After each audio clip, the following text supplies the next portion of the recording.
नमस्कार दोस्तों, आप सभी का स्वागत है। बात करेंगे आपके सामने सब्जेक्ट कोड है BA BG 171।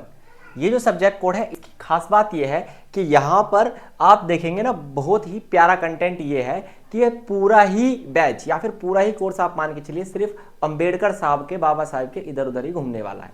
मतलब सिर्फ इतना सा है कि इस सब्जेक्ट कोड में हम समझना चाहते हैं BR अम्बेडकर साहब को, भीमराव अम्बेडकर साहब को।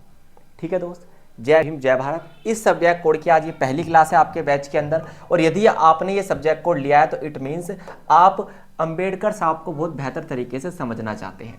अभी तक हमने इन्हें जाना है दलित नेता के रूप में, है ना। अभी तक हमने इन्हें जाना है एक दलित नेता के रूप में या फिर संविधान निर्माता के रूप में। अभी हम 12वीं क्लास तक इन्हें इसी रूप में क्या है देखते आए हैं कि ये दलित नेता हैं या फिर संविधान के क्या है निर्माता हैं। सिर्फ इतना सा है, इतना ही तो हमने जाना है कि संविधान सभा के अंदर एक समिति बनाई गई थी जिसका नाम था प्रारूप समिति। इंग्लिश में कहते हैं ड्राफ्ट कमेटी। क्या कहते हैं दोस्त इंग्लिश में? संविधान सभा के अंदर एक कमेटी थी, ड्राफ्ट कमेटी यानी कि प्रारूप समिति। उस प्रारूप समिति के अध्यक्ष थे जिसका काम था संविधान तैयार करना, संविधान का प्रारूप तैयार करना, फॉर्मेट तैयार करना, कौन सा आर्टिकल कहां लगेगा, सभी महत्वपूर्ण फैसले यही कमेटी लेने वाली थी और इसी के अध्यक्ष थे हमारे बाबा साहिब। तो ऐसी कंडीशन में आप देखिए इनका रोल कितना इंपॉर्टेंट हो जाता है। इसके अलावा एक महत्वपूर्ण सूचना है कि BA सोशियोलॉजी ऑनर्स के जितने भी स्टूडेंट हमारे साथ जुड़े हुए हैं उनकी ऑनर्स की पूरी सीरीज मैंने यूट्यूब पर फ्री ऑफ कॉस्ट कंप्लीट करा दी है। तो जो बैच के अंदर, इस बैच के अंदर बच्चे पढ़ रहे हैं वो बता देंगे अपने दोस्त यार को जिनके पास भी सोशियोलॉजी ऑनर्स सब्जेक्ट कोड है। चलिए दोस्त, तो आज की इस क्लास में हम क्या करने वाले हैं, एक तो सिलेबस डिस्कशन, सिर्फ और सिर्फ आज की क्लास में हम जो 5-6 क्लासेस आने वाली हैं उनका सिलेबस डिस्कशन करेंगे और भीमराव अम्बेडकर जी का परिचय लेंगे। ये है आज की क्लास का कंटेंट, और फिर धीरे धीरे क्लास सीरीज आगे बढ़ती जाएगी और इसमें समय के साथ साथ क्या होंगी, क्लासेस ऐड होती चली जाएंगी। क्लियर?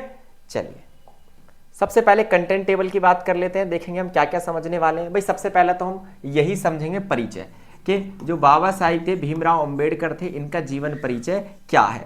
मैं आपसे जरूर ये कहूंगा कि जो इनकी ऑटोबायोग्राफी है ना, ऑटोबायोग्राफी जो है इनकी, वो आप जरूर पढ़ेंगे दोस्त, क्योंकि कुछ नेता, कुछ शख्सियत, कुछ व्यक्तित्व हमारे देश के अंदर ऐसे जन्मे हैं जिनके व्यक्तित्व को जानना आपके लिए बहुत ज़्यादा इंपॉर्टेंट है।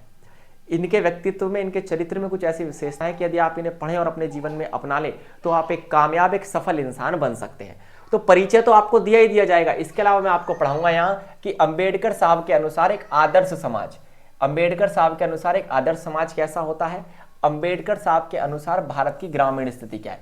तो इट मींस अभी तक हम इन्हें सिर्फ क्या मानने थे, एक संविधान निर्माता, एक राजनीतिक नेता के रूप में, लेकिन अब इन्हें आप विचारक मानिए, क्योंकि आप इनके अलग अलग मुद्दों पर विचार पढ़ने वाले हैं। ये एक थिंकर बन चुके हैं जो विचार देंगे एक आदर्श समाज पर कि एक आदर्श समाज कैसा होता है। बस सीधी सी बात है, इनके लिए एक आदर्श समाज तो वही होगा जहां पर वो ना हो जिन्होंने जीवन भर फेस किया है। क्या फेस किया इन्होंने? दलितों के साथ होने वाला शोषण, जातिगत भेदभाव, नस्लीय भेदभाव। इस भेदभाव के ना होने पर जो समाज बनेगा उसे आदर्श समाज कहेंगे। भारत के ग्रामीण के बारे में क्या कहते हैं? लैंगिकता पर, जेंडर पर अंबेडकर साहब के क्या विचार हैं, जाति व्यवस्था पर क्या विचार है, जाति व्यवस्था कह लीजिए या फिर वर्ण व्यवस्था भी मैं आपको यहां पर समझाऊंगा, थोड़ी सी वर्ण व्यवस्था कह लीजिए, इन सभी पर भीमराव अंबेडकर या बाबा साहब के क्या विचार हैं ये भी आपको बताया जाएगा इस बैच के अंदर। पूंजीवाद और समाजवाद पर इनके क्या विचार है ना। देखिए, दो प्रकार की व्यवस्थाएं उस समय दुनिया में हुआ करती थी, एक पूंजीवाद और एक समाजवाद, और एक भारत ने अपनाई थी, वो भी मैं आपको बताऊंगा। वो कौन सी थी? वो थी आपकी मिश्रित अर्थव्यवस्था। जो भारत ने अपनाई थी वो कौन सी व्यवस्था थी? तो आप कहेंगे सर वो थी मिश्रित अर्थव्यवस्था, यानी कि जिसमें पूंजीवाद और समाजवाद दोनों के गुण क्या हो, शामिल हो। इसके अलावा अंबेडकर के सामाजिक लोकतंत्र का जो सिद्धांत है, जिसे आप कहते हैं सोशल डेमोक्रेसी, एक ऐसी डेमोक्रेसी जो सोसाइटी के अंदर क्या लेके आए, एक ऐसी डेमोक्रेसी जो सोसाइटी के अंदर लेके आए समानता। अंबेडकर साहब के अनुसार शूद्र की क्या भूमिका है, वर्ण व्यवस्था बताई थी ना मैंने, उसी में सबसे निम्न पायदान पर रखे गए शूद्र समाज, जो कि अछूत माना जाता है, अस्पृश्य माना जाता है, लेकिन सिर्फ ग्रंथों में। अब व्यवहार में आप ऐसा नहीं कर सकते, क्योंकि हमारे संविधान का एक आर्टिकल आपको इस पूरी बुक में याद रखना है, जिसे आप कहते हैं 14 से लेकर 18, संविधान का भाग 3, जिसमें हमें दिया गया है समानता का मौलिक अधिकार, और जिसके तहत दोस्त हमारा अस्पृश्यता, जिसे आप कहते हैं अनटचेबिलिटी, क्या कहते हैं दोस्त, अनटचेबिलिटी का जो सिद्धांत है वो पूरी तरीके से दुनिया से समाप्त कर दिया गया है। पवित्र अपवित्र की धारणा नहीं होती। धर्म, जाति, लिंग, मजहब, जन्म स्थान, किसी भी बेस पर आप किसी के साथ नस्लीय भेदभाव नहीं कर सकते। क्लियर? अरे क्या आपके यहां तक दिमाग में बात पड़ रही है, पल्ले पड़ रहा है कुछ जो मैं आपको समझाने की कोशिश कर रहा हूं? जल्दी बताइए दोस्त, जो मैं आपको यहाँ पर समझाने की कोशिश कर रहा हूँ क्या आपके पल्ले पड़ रहा है या नहीं पड़ रहा है? चलिए आगे चलें, चीजों को समझते हैं। आगे यदि इसी में देखें तो भारत के समाज में जाति उन्मूलन पर क्या विचार है? जाति उन्मूलन, जाति उन्मूलन पर अम्बेडकर साहब क्या, देखिए जाति व्यवस्था पर विचार एक अलग चीज है, लेकिन उनका दृष्टिकोण क्या था वो भी तो इंपॉर्टेंट है। जाति व्यवस्था पर जो विचार दिए उन्होंने उसमें समझाया कि भारत में जाति प्रथा की जड़ें कितनी मजबूत है, कितनी गहराई तक जाती हैं। जाति उन्मूलन का मतलब यह है कि वो जाति व्यवस्था के जस्ट खिलाफ खड़े हुए।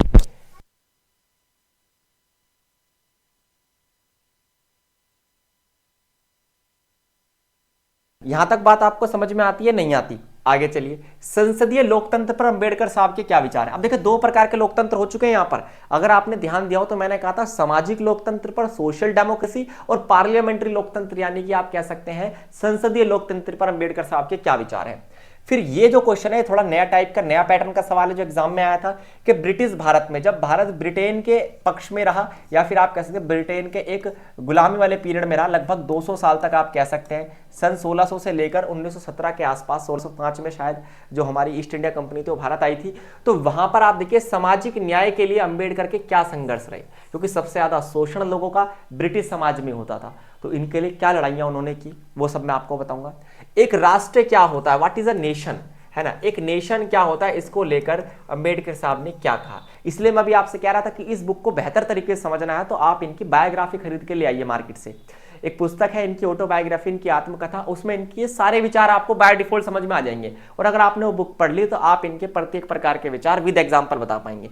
तो आपको ज्यादा सोचने की जरूरत नहीं पड़ेगी, कुछ ज्यादा दिमाग लगाने की आवश्यकता यहाँ पर समाप्त हो जाएगी, क्योंकि आप इनके पूरे परिचय को पढ़ चुके होंगे।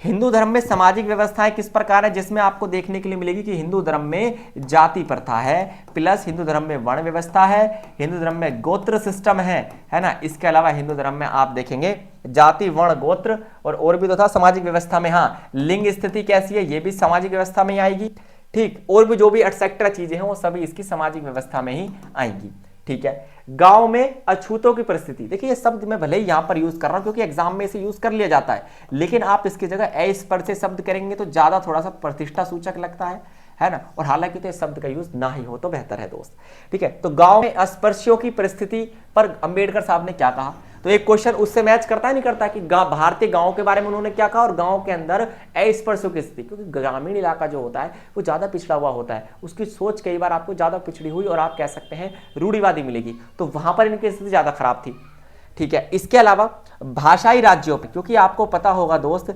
1953 में जब हमने राज्य पुनर्गठन आयोग बनाया था, जिसे आप कहते हैं राज्य पुनर्गठन आयोग, स्टेट रीऑर्गेनाइजेशन कमीशन, एसआरसी बनाया था, तो 1956 में इसने क्या किया था, एक अधिनियम पास किया था जिसके तहत भारत में जो भाषाई राज्य हैं वो बनाए जाएंगे, मतलब राज्य जो भारत में बनाए जाएंगे वो कैसे होंगे, भाषा के आधार पर बनाए जाएंगे।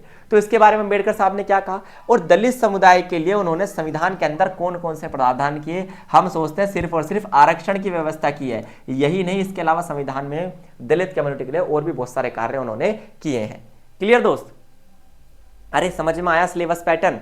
जिस व्यक्ति ने मेरी शुरुआत की 5 से 6 क्लासेस जो होंगी वो इसी पैटर्न के बेस पर चलेंगी, 5 से 6 क्लासेस इसी पैटर्न के बेस पर इस बैच के अंदर चलने वाली हैं। तो ऐसी कंडीशन में जिस व्यक्ति ने यही 5-6 क्लासेस अगर अटेंड कर ली ना ढंग में, तो उसका ये पेपर धूंधने से पास होगा और बढ़िया नंबर उसके क्या होंगे, बन जाएंगे, ठीक है। इस बैच में मैंने आपको एक कंटेंट पीडीएफ तो दे ही दिए, क्लासेस भी मिलेंगी आपको, यहाँ पर नोट्स कम गेस्ट पेपर भी बिल्कुल फ्री ऑफ कॉस्ट इसी बैच के अंदर मिल जाएगा, मतलब एक पूरा कंप्लीट बैच ही आपको देखने के लिए मिलेगा।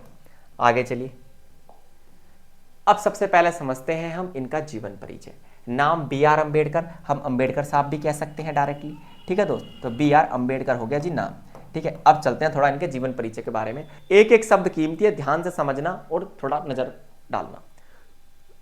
जन्म की बात करें तो 14 अप्रैल 1891 को इनका जन्म होता है और 6 दिसंबर 1956 को क्या होती है, इनकी मृत्यु होती है दोस्त, है ना। अगर मैं आपसे पूछूं इनकी जीवन आयु क्या होगी तो आप कहेंगे सर 10 + 56 यानी 66 ईयर्स, लगभग 66 वर्ष तक इनके जीवन लीला क्या रही है, संपन्न हुई है, ठीक है। बाबा साहेब नॉर्मली इनको कहा जाता है क्योंकि दलित समुदाय के आप मान के चलिए भगवान ही है, दलित समुदाय के लिए जिस तरीके से कार्य इन्होंने किया है वो आप कह सकते हैं अनफॉरगेटेबल है ना, और इग्नोर भी हम इस चीज को नहीं कर सकते। अब इनकी क्वालिटीज देखिए आप, क्यों बाबा साहेब हैं। भौज्ञ, भौज्ञ का मतलब मल्टी नॉलेजेबल पर्सन, बहुत ज्यादा ज्ञान इनके अंदर था। विधिवेत्ता थे, यानी इनके पास लीगल नॉलेज थी क्योंकि ये एक वकील थे पेशे से, है ना। इन्होंने वकीलगिरी में देखें तो LLB प्लस LLM कर रखी है, मतलब मास्टर्स ऑफ लेजिस्लेटिव लॉ और बैचलर्स ऑफ लेजिस्लेटिव लॉ, ठीक है। इसके अलावा एक इकोनॉमिस्ट थे, एक अर्थशास्त्री भी थे, इको में भी डिग्री थी इनके पास, एक पॉलिटिशियन भी थे, है ना, एक पॉलिटिशियन भी थे, इसके अलावा एक राइटर भी थे और समाज सुधारक तो थे ही थे। तो ये सभी इनकी क्वालिटी हैं और ढेर सारी क्वालिटी आप इनके अलावा भी जानते होंगे। उन्होंने दलित बौद्ध आंदोलन को प्रेरित किया था। दलित बौद्ध आंदोलन इसलिए क्योंकि बौद्ध धर्म को मानते थे दोस्त। बाबा साहेब जो है बौद्ध धर्म को मानते थे क्योंकि बौद्ध धर्म एकमात्र उस समय ऐसा धर्म था जहां पर किसी के साथ किसी भी आधार पर, जन्म, मजहब, लिंग, किसी भी स्थान पर, जन्म स्थान के आधार पर भी भेदभाव नहीं किया जाता था। इसलिए बौद्ध धर्म से प्रेरणा लेकर उन्होंने भारत में एक दलित आंदोलन की शुरुआत की थी, ठीक है। और उनके साथ होने वाले सामाजिक भेदभाव के खिलाफ भी उन्होंने क्या किया था, अभियान चलाया था।